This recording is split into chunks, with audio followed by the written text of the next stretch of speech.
Last, in chapter 14, we're going to talk about parallel and perpendicular.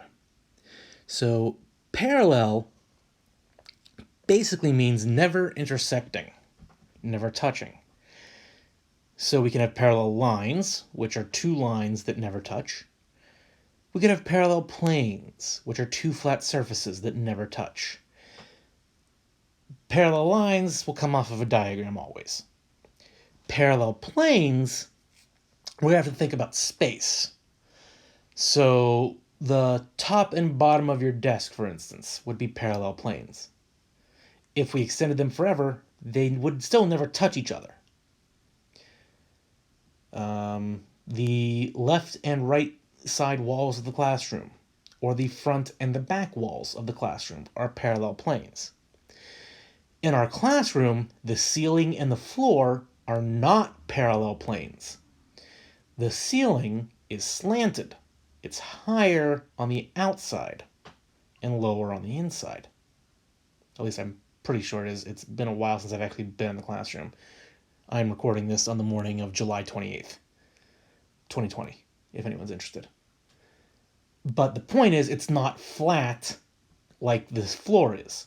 So if we could extend that ceiling forever, it would eventually touch the floor. So they're not parallel.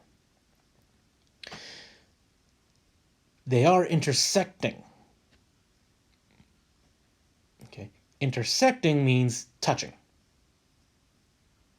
So when we say intersecting, the ceiling of the classroom and any of the floor walls would be intersecting.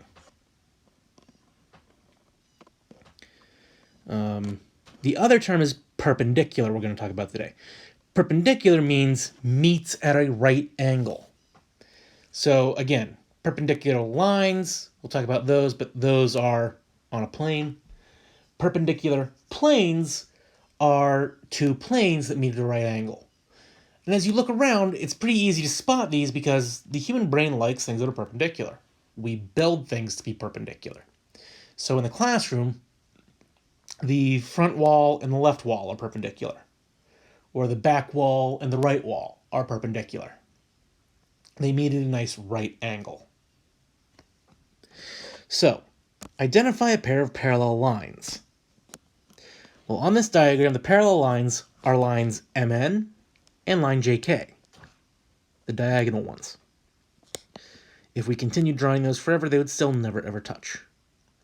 So, line MN, remember how to write the name of a line, is parallel to, well, here we go again, give me 1 second to make this thing quit jumping on me. There we go. Okay. Is parallel to. There is a symbol for that. It's basically two lowercase l's squished real close to each other. That is the symbol for parallel to. Line MN is parallel to line JK. There we go. Identify a pair of perpendicular lines. Perpendicular means meet at a right angle, and in a diagram like this, a right angle is usually shown with a little blue box-like symbol.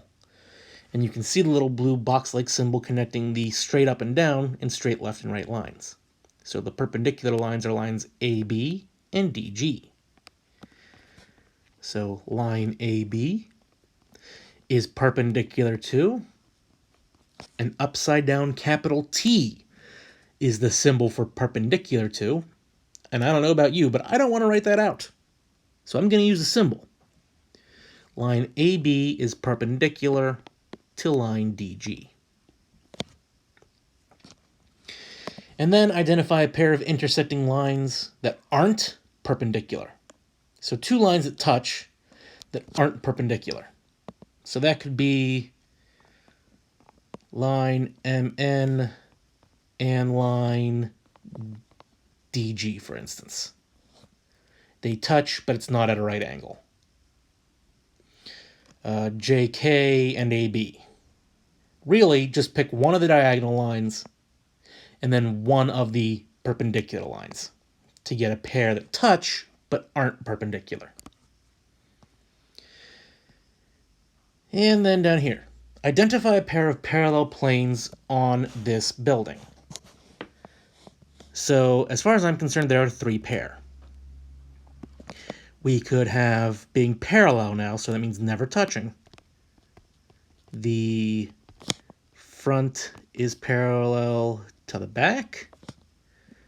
The left is parallel to the right. And on this diagram, the top is parallel to the bottom, because it's just a box. Identify a pair of perpendicular planes. There are like 12, so I'm not going to write them all. But literally, it could be something like the top is perpendicular to any wall. And you can't write any wall. You would have to say the front, the back, the left, or the right. The reason I'm saying it in parentheses as any wall is saying you literally got the choice. The top is perpendicular to any of the 4 walls. The bottom is perpendicular to any of the 4 walls. So you have many, many, many choices when you go perpendicular. Now, look around the room and identify a pair of intersecting planes that aren't perpendicular. I kind of already told you what this is. It is the ceiling and either left or right wall.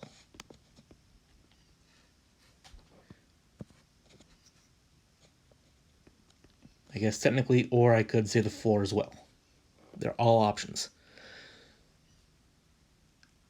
So the ceiling and the left or right walls or the floor would be intersecting planes that are not perpendicular.